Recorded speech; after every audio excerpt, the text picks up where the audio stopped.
Welcome for the afternoon session of National e-FPD. Now I request Professor Dr. Sandhya Borse ma'am to introduce the second afternoon session speaker, Dr. Senthil Kumar. Ma'am.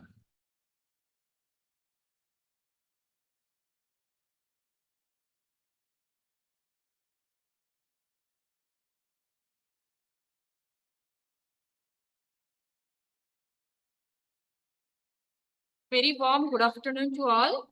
Am I audible? Okay. It's a great pleasure to introduce Dr. Senthil Kumar sir. Hello sir. So I would like to introduce Dr. Senthil Kumar sir. Currently sir is working as professor at Faculty of Pharmacy, Karpagam Academy of Higher Education, Coimbatore, Tamil Nadu. Some highlighted epitomes about sir is that he has more than 20 years of experience with managerial and leadership qualities, of which 10 plus years of teaching and administration experience and 4 years in industrial R&D and regulatory department, 18 plus in Medicam and process development research experience. Sir is also an coordinator for receiving approval from MBA. He is a recipient of funding from DST, AVH Germany, GRK Germany, CSIR India and MAHE India. He has publications with total 1629 citations with H index of 21 and I-10 index of 26. Sir is also a recipient of gold medal during his MPharm. Sir has supervised many doctorates, master students for his research work. Now talking about his education, Sir has completed PhD from BITS Pilani, Rajasthan and MPharm from Manipal College of Pharmaceutical Sciences. And so about the research, Sir has received 82 lakhs of grant from DST, 1.8 lakhs and 1.25 lakhs of seed money grant in 2022 and 21. Sir was a principal investigator and received 25 lakhs grant from DST for fast track projects. Sir also received research fellowship for postdoc from Germany and senior research fellowship from CSIR New Delhi. So we are fortunate that we got an opportunity to learn the insight and expertise from the sir in the area of artificial intelligence in drafting manuscript for publication and grant proposal.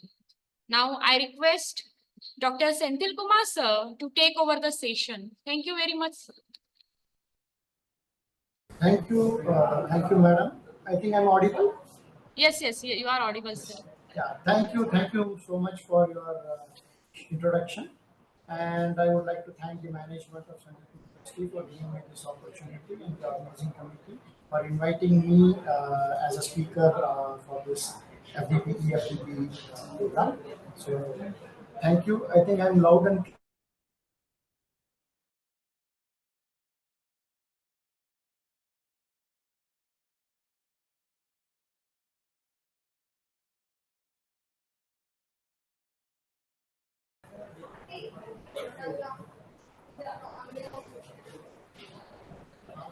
So, is my screen visible? Yes, sir. Yes. So I am loud and clear, right? Hello. Yes, sir. Shall I proceed? Please proceed, sir. Yes. Thank you, and very good afternoon to all the participants of the FDP program. You all know it's a very difficult situation when we talk after lunch, post-lunch session. Right? So I don't know how many of you are listening keenly after lunch, since it's an online one. So, anyways, so let me start with the presentation because I would mainly focus on the drafting manuscript for publication and grant proposal and how this artificial intelligence supports us in drafting this manuscript for the publication. So let me go ahead. So when we talk about artificial intelligence, these names, these pictures should come to our mind. Without them, the artificial intelligence is not there.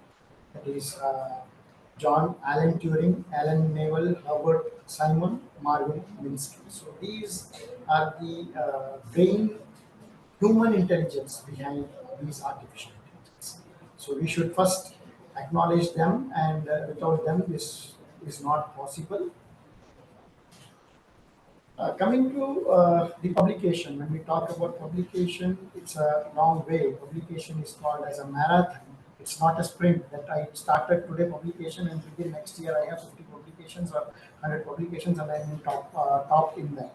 No, publication is called as a marathon and not a sprint. So writing book is only the beginning. It's only the beginning. So you start with your journal impact, academic impact, and then you have the research impact, which gives you relevance, reach, quality, and finally you get the target.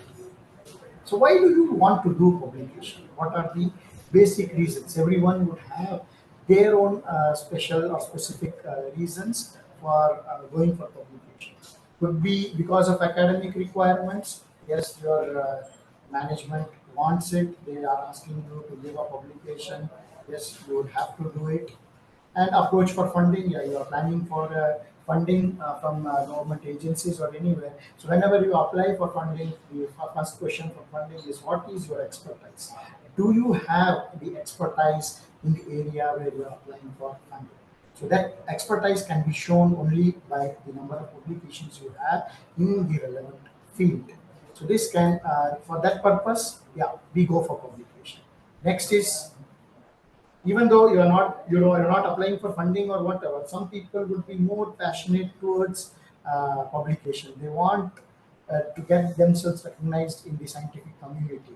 So they want to do publication. They're more passionate about doing research and publishing. So in for that purpose, you go for publishing, giving your outputs, you are giving your results, showing your results to the scientific community. Yes. The last people might do for their promotion. Some institutes say you should have these many publications, you should have this much impact factor, you get promotions and other purposes. Yes. So many go for one or more of these reasons. We concentrate more on publishing. At the current scenario, when we talk about current scenario in education, most of the educational institutes would require publication. All the faculty, teaching faculty members have to go for publication. So this is very must. Nowadays it has become a must thing. So moving forward, the types of journal articles which are available in the which we can go ahead. So we'll go and look into those. We'll go and have a overview of all this because I guess in this coming 7 days you will be going through only these journals, articles, and this. So I will not take much deep into. I will not dive deep into this, but I will just go and give you a superficial idea. I think I'm audible. If there is any technical issue, you are not able to hear me. Just ping me, just stop me in between, and I can respond to the technical issue. No problem, sir. No Yeah, it's problem. going to. Yeah. Okay. So the type of journal articles. When we talk about journal articles, there are 5 different major classifications of journal articles. First one is original research articles. Original. Uh,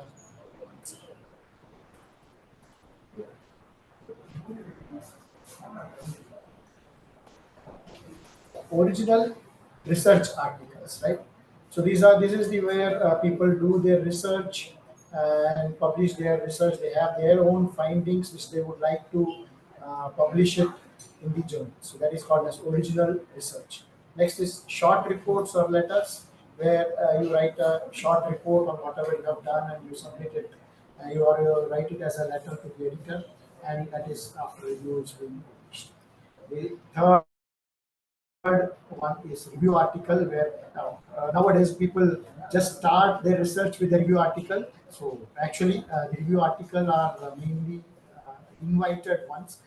Not people don't just start with review article. You should first they have 2 or 3 research publications which the scientific community will note down, and the editor of a particular journal will send you an invite that please write a review on this because you have become an expert doing research in that particular area.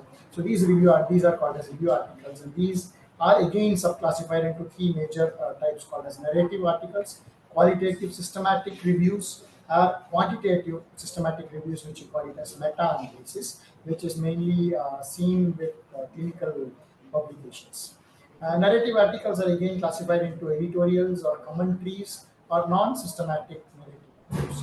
So these are the review types. And apart from these, you also have case studies where some cases which you notice there is an interesting phenomena which have happened and you would like the community to know, or particularly this is particularly in field of medicine or clinical pharmacy or clinical area where you notice of a new phenomena, new reaction, new adverse reaction among the patients, or a different type of side effect is observed, or a new case, a different notification, a new finding is there in the medical field that is being reported in this case study. And other than this, you have methodologies and methods where a new experimental method which is developed, a procedure or a diagnostic procedure which is developed, and that is being published in this methodology section, methodologies and methods type of articles. So these are the major different types of articles which we go for publication whenever we talk. I hope you all are very thorough with this, or you all know these different types of articles. So whenever we go for an article, whatever it is, that it be a original article or a review article or a case study or a short communication, we need to have some skills to write a manuscript. So what are these? What these manuscript contain? So before going for this manuscript, what it contains, we should know where we want to publish.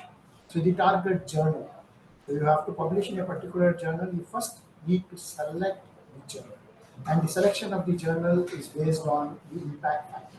Impact factor tells you or directly implies the quality of the journal which you are going to publish. So based on your work, you can decide which journal you want to go, of which impact factor. Because this journal, this type of journal which you are going to select based on its impact factor, its quality, will decide the writing style and how easy the publication will be. Nowadays, like I have seen, what I have observed is, I'm not commenting on everyone. What I have observed is like people, they don't have time, they can't wait, they don't have patience for the journal to publish their article, they don't have patience to respond back to the reviewer comments. So what they do is, mostly those those are doing PhDs now currently, they just pay 20,000 rupees, 15,000 rupees, and journal publishes whatever you give, whatever you write and give. Even if the language is correct, English is correct, they don't worry. The journal doesn't worry. They publish whatever you give. We just have to pay money. And a lot of researchers are also they also got stuck with this cloned journals or duplicate journals, which they take money and we are just waiting for them to publish, but they will never publish because those are not the original site of journal. They're duplicate or the cloned journals, which we call, or Hydra journals, which we call them. So please take care before you go. Select a journal which has some impact factor because it has some quality. Right? Based on that, your writing style and publication will change. So, how to select this journal? How to select this journal? It's very easy. When you do your literature search, you would have come across lot of journals, lot of articles which are similar to your area of research, which are similar to your area of work. So they would have been published in some journal, right? So those journals are the one which you can target because they publish a similar kind of work which you are working on now. So those journals are easy to select. So you can select one of those based on their impact factor. You can select one of those. So you can take a more impact factor journal. High impact factor means it is it has a very good quality, more important and valuable it is compared with the lower impact factor journals. So once you have selected the journal, you're done. I will go with this particular journal with this particular impact factor. First and foremost thing what you should do is open the instructions to author section and read it carefully, thoroughly, what the journal needs, right?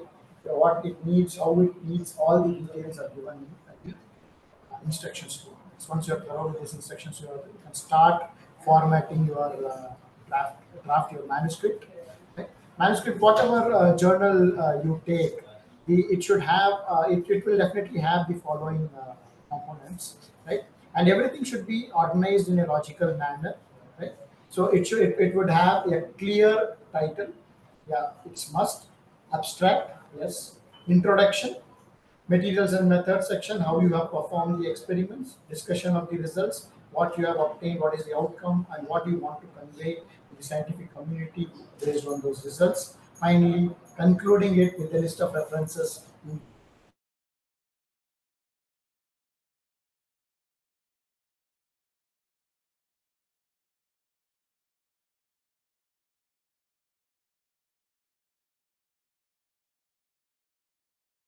Manuscripts.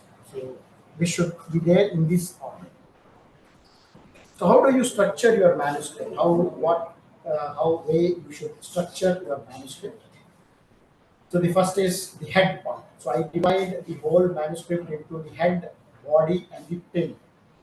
The head part consists of title, abstract, and keywords. This title, abstract, and keywords are very, very important because they are very important, which helps in easy searching of your article, indexing of your article. So these title, abstract, and keywords must be informative, attractive, and effective. Whenever I explain to anyone, I just use the term. These are like a trailer of the movie. Because first, whenever you want to watch a movie, first you go for the trailer. I hope everyone. The trailer is good. It's attractive. It tickles something inside you. You say, okay, let's go and watch the movie. So these are very, very important because these will tell you whether to read the full abstract, whether to read the full content, full manuscript, cite it in the article. So this will in turn improve your citation and your achievements. So these are very, very important. So title is again like should be concise, crisp, and should tell each and every detail of your manuscript, right? And abstract should be like a trailer. It should give all the findings, novel findings which you have done, emphasizing it so that people get attracted towards your article. And keywords are very, very helpful in searching and indexing your article. So these three are very, very important part which you should take utmost care and then proceed to the main body. That is the text, which includes introduction, methods, results, and discussion. Introduction is what is known already, what people know in the world, what is the statistical data, all those things. Methodology will tell you what you have done. So in between introduction and methodology, you should write what you have introduction you have given what is known, but the introduction should end with what is unknown, what is the research gap which you have identified and which becomes your aim. That is the rationale behind your research. And you have to give your aim, so that is the reason you are proceeding with this particular research. And once you have done this, you can go with the methodology, how you have done it. Once you have said how you have done, you can go for your result and discussion, which will focus more on your outcome. What you got by using this methodology, what is the output you have got, and what do you want to say, how this research gap is filled, what do you want to concentrate on the main body part of the green text of the. And coming to the tail end part of the manuscript, you have to conclude. Generally, when people write conclusion, what I have observed is they start writing what you have done from introduction, and then what methodology you have followed, and what result you have obtained, and then finally they give what you have, what you want to say. No. That is what you are saying is a summary and conclusion. Summary, but conclusion is not summary. Conclusion is what you want to conclude. That should have a powerful meaning, right? So what you want to say from your research, you don't have to summarize your whole research, right? And finally, you have to acknowledge, give the cite the references, right? Include the references in a particular format, which is mentioned in your instructions to authors of the journal. In that way, Vancouver style or whatever style it is given, you can use references. and other information which is supporting your manuscript should be given or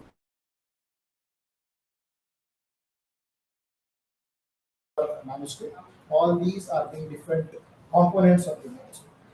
Not diving deep into it because most of you will be knowing it. So I would more concentrate on the other.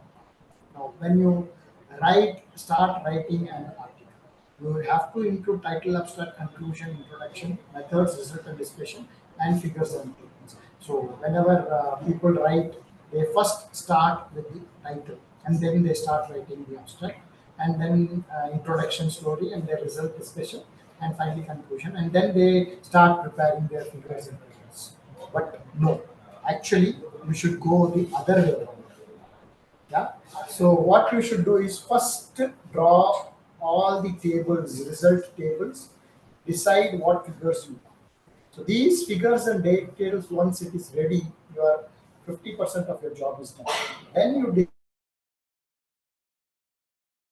discuss the results based on these figures and tables, and then give the methodology how you have done, and then go for introduction, and then finally you can write the conclusion, and then you can go for title and abstract. So do not start with title first, go for the title at the end, because you can combine all the keywords, all the main points of your manuscript, and to frame an effective title of your manuscript. So go for the title at the end. Yeah. So I hope you are getting it clearly, right?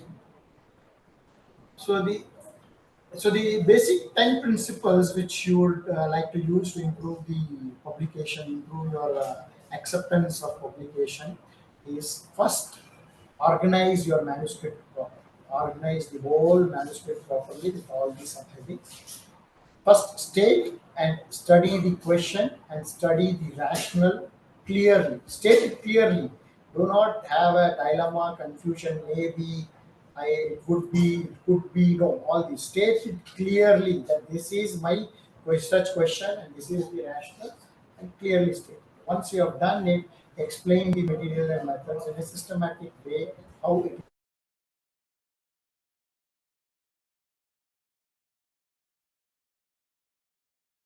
is being performed. Not like first you describe the biology of the synthesis, how you have done in the same order in a systematic way. Materials and methods should be given, and once you have done, you have to structure the materials and methods and result sections also in the same way in a systematic manner. Once you have done, go for discussion section and concise it, not unnecessary, irrelevant description, detailing of the things are not necessary. You have to also explain if and why your study results are important. Why your study results? You obtained a result. Why you have obtained it? What is the reason of getting that particular result? Let it be a negative or a positive, good or a bad result. There is no good or a bad result. Where people generally have a perception that only if you get a good activity, it's a good article. No, even if you did not get an activity, you can explain why. If you are able to justify the reason why the results are not good, the reason for that. So you have studied the whole research why you have done the rationale. So you can improvise it in the next article, improvise the logical activity in the next manuscript. So you have to give if and why the results have come like this, why it is important for the scientific community.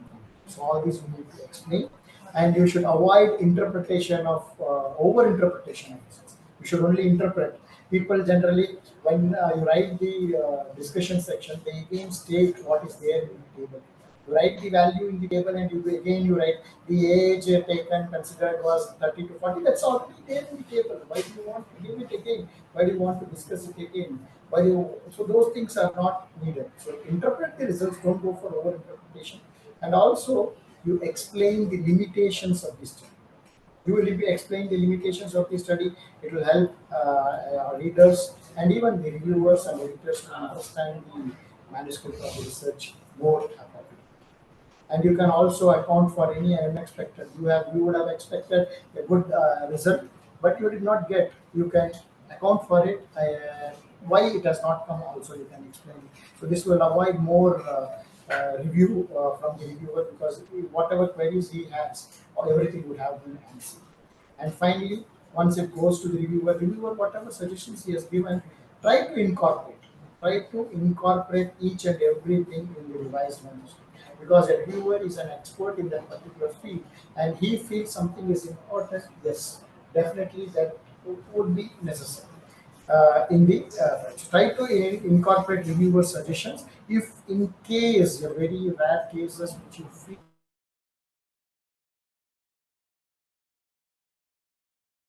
not needed at this stage, you can write, but you should have to respond. You should respond to the reviewer's comment why it is not needed or why you have not included that particular suggestion in your revised manuscript. So these are the 10 basic principles which improves your likelihood of publication. Generally, people don't respond properly to the reviewer's comments, and then editor has to reject your article. So please respond it properly. Yeah. So till now, what we have seen is how to construct a manuscript. I have not taken given an overview of it so that we can see on AI tools what can be used to improvise, right? To improvise your manuscript.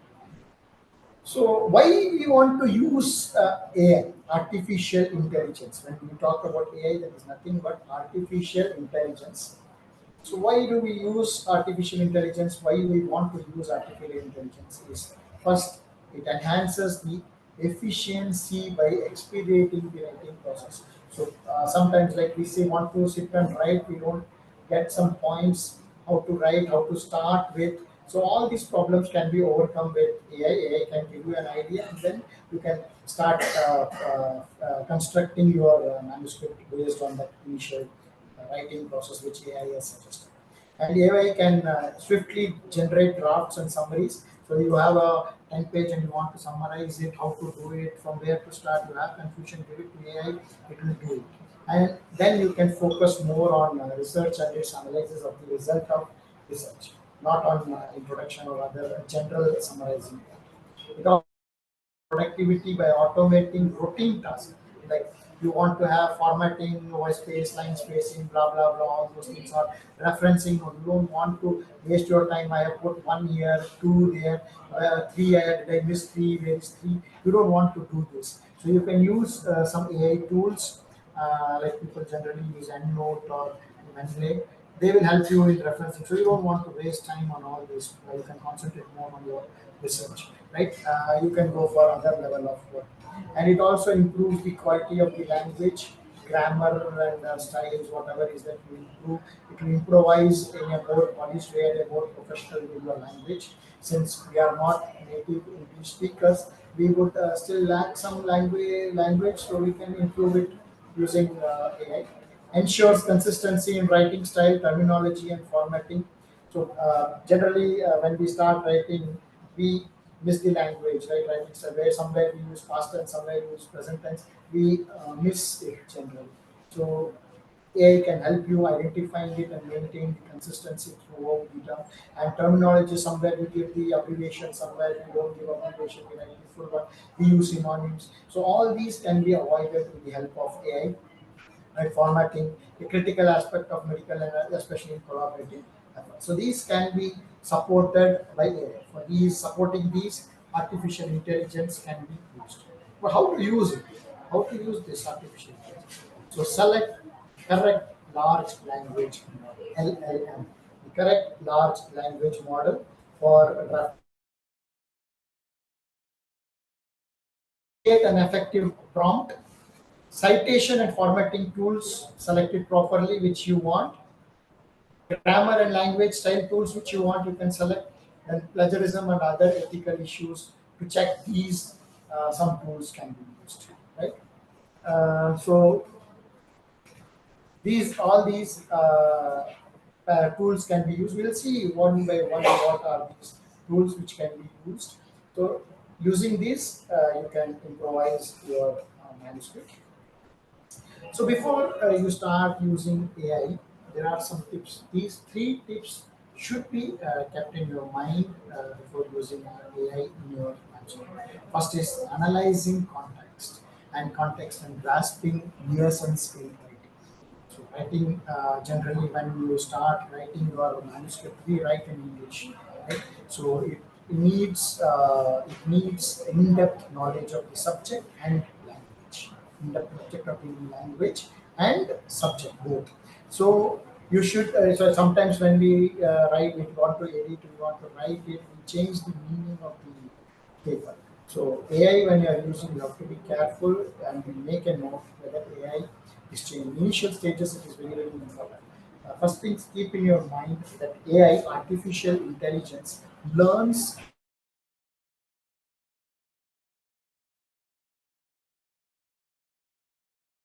technology and artificial intelligence. Technology will use technology has an algorithm. You give the algorithm, it will keep on working with that algorithm.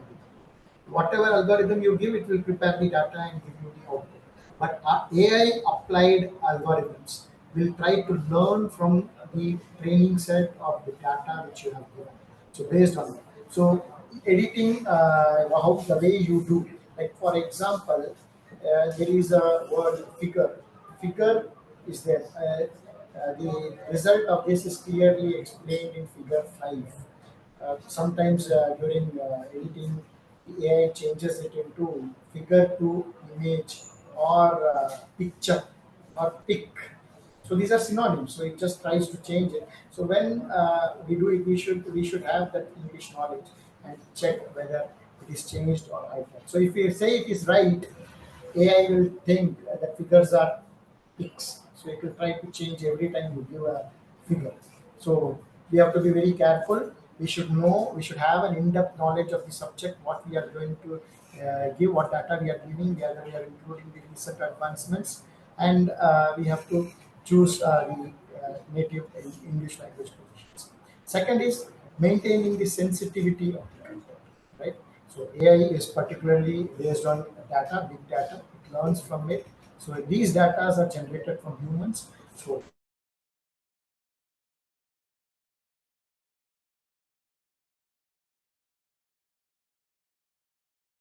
sometimes some data would have been missed. So these data, if there is a missing of the data, you may have a biased output. So you have to maintain the sensitivity of the content. So you have to go through. So keep in mind when you use, there might be a biased information also, which you have to check. And finally, disclosure and following strict academic.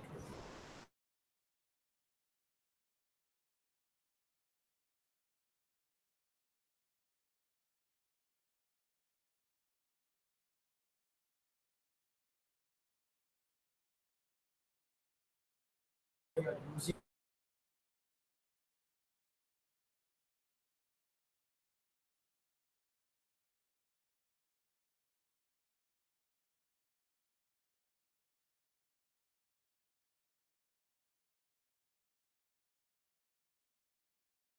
this one.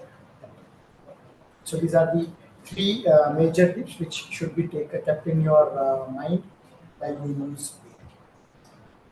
Yeah, though we use AI, which saves your time and which improves your manuscript, still you have to keep these cautions in your mind. There are drawbacks of using AI.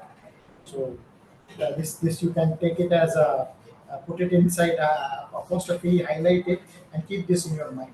AIs lack contextual understanding, right? So it can lead to content misalignment. So it sometimes doesn't stick to your research question or is your results. It may divert because it doesn't have a contextual understanding. So it may misinterpret your results. So you should not use it for interpreting your results. So that you have to be very, very careful. It will give you an inaccurate results. Second is when you are using a language enhancement tool, sometimes it will introduce errors and reduce clarity. uh, so you need to check, like for example, I told figure, it will change it to pic, image, it will change it to pic. Like biomedical imaging, it will change it to a biomedical pic. If you say it is right, it will consider it as a right and it will go on. So human intelligence or human oversight is very, very important. So you have to be very careful when you're using language enhancement tool. And when you use entirely AI for writing your manuscript, it will lack originality. It will lack originality in. So there is a risk of AI generating false citation or references. So whenever AI is giving a reference, you should have a cross check of it, whether the cited the correct references or the research integrity is being taken. It should not compromise them. So we have to use AI wisely. Yeah, human supervision is always needed. And ethical decision making, when we talk about in a sensitive research area, it is a very challenging task for AI, because AI cannot judge with what is ethics and what is not ethics until unless it is being trained. So AI will, even though it is trained, it will find it difficult to make an ethical decision making. Additionally, AI lacks creativity and insight, because creativity comes from human. It cannot create new things, right? It will create things based on what you have given input.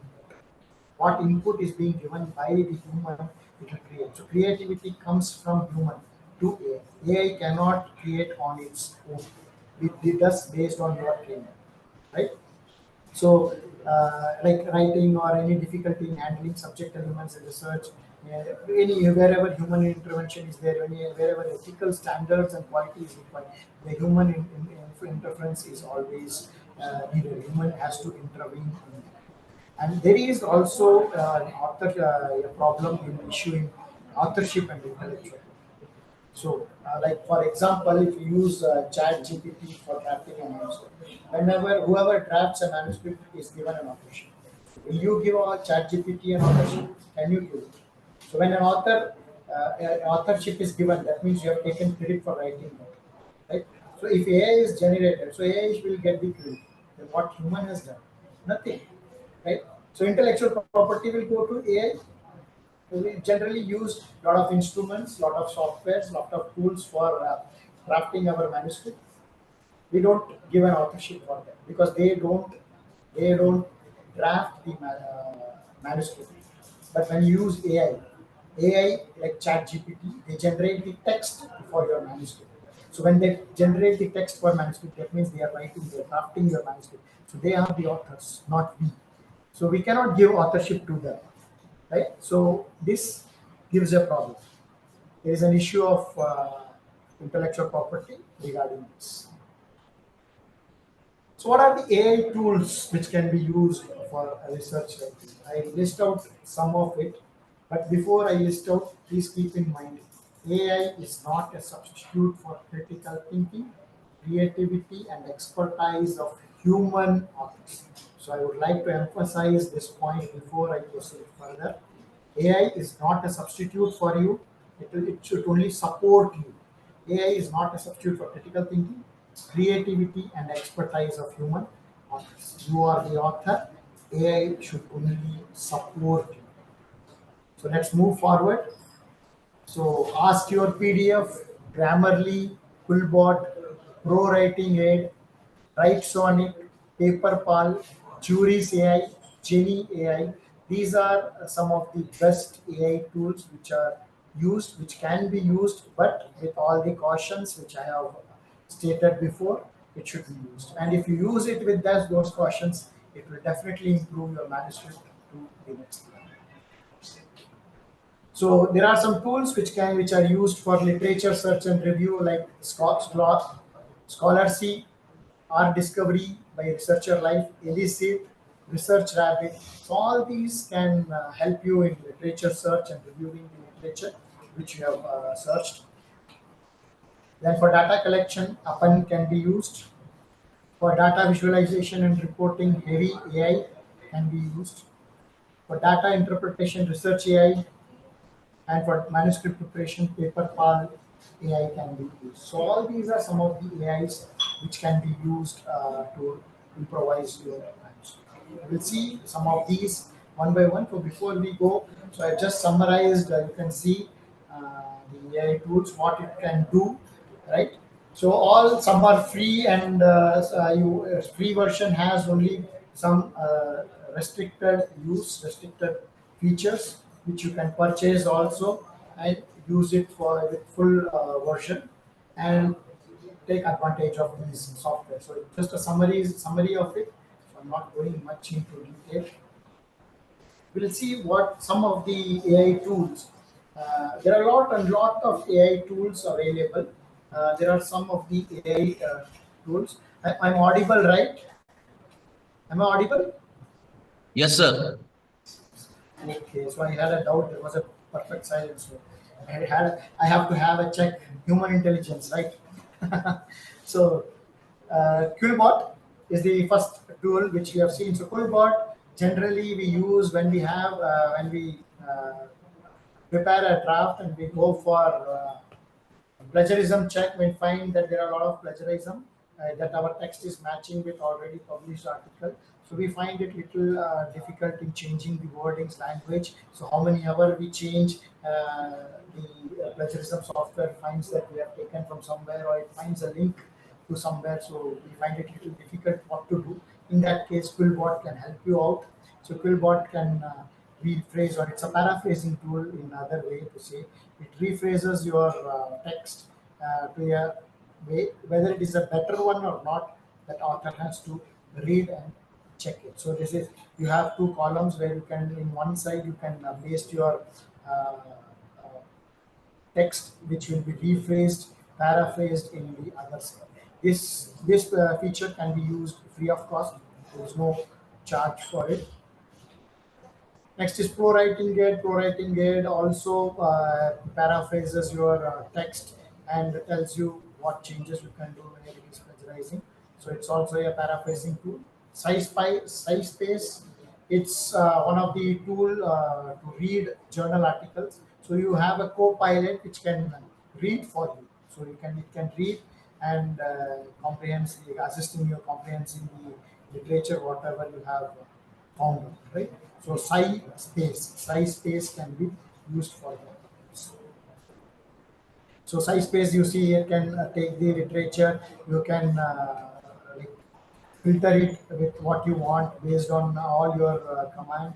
It will learn and it will filter. So next time when you ask for research, it will get an idea from already given command of filtering what you want. You need an abstract, you need a summary, everything it will take and give it to you for your easy analysis. Then is Scholar C, not Scholarly, it's a Scholar C. It's also a reading assistant which summarizes the research papers, and also some unfamiliar or a new term is seen. It will link it with Wikipedia or hyperlink it with Wikipedia so that you can easily go there and understand what the word means. So it supports you in literature search, right? Summarizing it and making a comprehensive summary of all this. So that the tool is Scholars, right? Next is Jenny. Jenny AI is a tool, it's a personal writing assistant tool which can write and draft your whole manuscript, right? And it can help you where somewhere you have your blog, like you don't get an idea what to write, where to start, how to go ahead. Jenny can help you, can take idea from it. So it's a personalized writing suggestion, not only Chat GPT. There are these other tools which are exclusively used for manuscript drafting. Yeah. Apart from these few tools which I have mentioned, there are other tools like Lateral, Cleobis, Glass, Zotero, Site, ChatGPT, which we are more familiar of it. We use it regularly. Consensus, AudioPen, LibreOffice, Chat PDF, Jasper, Mendeley. Now all the Turnitin and all plagiarism tools have also started using AI to identify whether plagiarism is there. So even now currently it is little difficult to know whether the text is written using AI tool or not. But AI tool can identify if it is written from AI tool. If you are used to write, if you are well versed with human writing skills, definitely you can easily identify if the written part is done with AI tool, because initial stages AI tool language will not be like an normal one because it learns, it takes some time.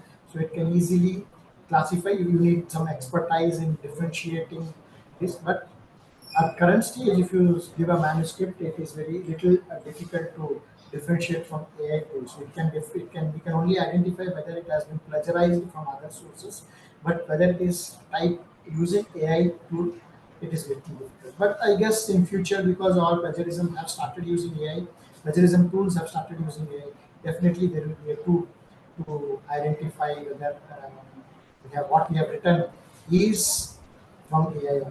We can easily identify. So after going through all these, like AI can easily draft, you just have to give a command. Like for example, ChatGPT. I think morning session was on ChatGPT, right? Uh, and the speaker would have said clearly how you can do. So you just have to give write and so and so using on based on this, it will write a text and give it to you. So in that way, the manuscripts can be easy. Even if you go to the latest publications after 2023, you will find few publications in few of the journals which are dedicated to AI.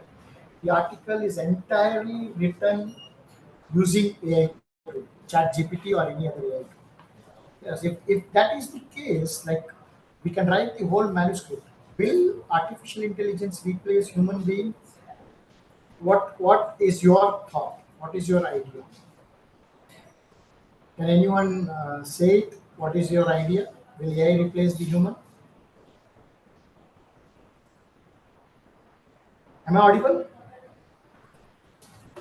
Yes, sir. Yeah, yeah. If anyone can tell me, okay. So if you have a thought like AI would replace human being, let's reconsider it. So although AI writing tools are quite powerful, so they have not come to a point where it can write from scratch. The words which we give, if you have to write something to AI tool, like write a manuscript on this, on cancer treatment or breast cancer using benzothiazole analogs or using nanoparticles, you have to give this. Based on that, only it will start. So it cannot start from scratch. The idea has come from human mind. So AI writing tools are powerful, yes, but they cannot do it from the scratch. We still need researchers to analyze the data, present them as figures, and develop a story. Right? So before we give it to AI. So AI will use this and improvise this from scratch. Yes, you can. So like calculator can do the calculation fast. Supercomputer calculators can do it much more faster. The same way AI tool can outperform human in checking grammar check or whatever format check in a much faster rate than what we do with visualizing we do. Right? When we sit and try to do it much faster rate. But creativity is limited. Creativity of AI is limited by what? By the inputs what we give to the AI. So human are the one who give input to the artificial intelligence. So artificial intelligence's creativity is restricted. It is limited to human input, right? So discretion of human creator is so software like Turnitin, they are also using AI to detect the plagiarism. So it will identify, as I have told you, AI tools. And although AI tool people are using, it is inevitable that it has to come. That will definitely be there, but it will not, never, it cannot replace human writing or human intelligence. That human can be sure and try to use because it works based on human input only. So finally, before concluding, finally to conclude, AI tools can only be used for to improve your readability and language of the world. You cannot use it for producing scientific data or a pedagogical data or a medical insight or any conclusion from it. You have to use it to improve the readability and language. Right? Applying this technology can only be done in presence of a human intelligence. Right? And human should have a control from top to bottom because AI can generate only authoritative output and it cannot do it on its own. So AI is not responsible for it. It can give you an incorrect or incomplete or a biased information. So authors are responsible for and accountable for the content of the work. They should take care. An author should also disclose if they have they have prepared the manuscript using the application of AI or AI assisted technologies. We should disclose it and make a statement that this particular AI tool is used for writing or drafting this manuscript because it will give a transparency and it will give the trust between authors, readers, reviewers, and it will also tell like, yeah, you have used that tool.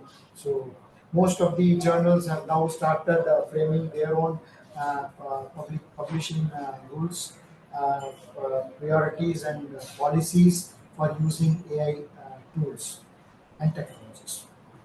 So authors should not list them as an author or AI as a co-author or co-author, because you cannot even cite AI for as an author, because AI doesn't take responsibility, doesn't take authorship. They cannot be attributed for the mistakes which it has done. So authors or co-authors are the only accountable person for whatever written in the manuscript. So authors should take responsibility for ensuring that the work is original, and all whatever is written in this is, they are accountable for that, right? And the work is not infringed from the author. So we should not use text verbatim from ChatGPT. So these are not your words. So what can use text which has already been used and can lead to plagiarism, and we cannot blame ChatGPT for it. So whenever we use a technology, we have to be very, very careful. So any citations which are recommended by the AI bot, artificial intelligence tool, or a chat GPT, it needs to be verified by the author with the original literature, because there is a chance, there are more chances that the AI bot can generate erroneous citations. So publishers, like, they prohibit the use of AI tools in scientific tools, but in some cases, pre-writing can be done using with the help of AI tool. But you have to check the publisher policies before you go for publishing, how to use and what way you can do it. So keeping all these in mind, using all these tools, you have to proceed further. I have tried to shorten myself to 1 hour, because I was asked to do so. Because this part, publishing itself, can be taken for a whole day, and application of AI, each tool can be take a lot of times, lot of time for explaining how to use and all those. Since I wanted to give an overview, if I go deep, 1 hour is not sufficient. Even one day is not sufficient to get clearly. I hope if we get a further future chances, I can explain it more clearly. So for now, I am restricting myself to this with the help of human intelligence, not with of AI. And this whole slide is prepared by human without any application of AI. Thank you for your attention. I'm open for any questions.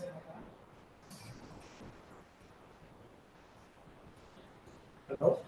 Thank you, Senthil Kumar sir, for the wonderful session.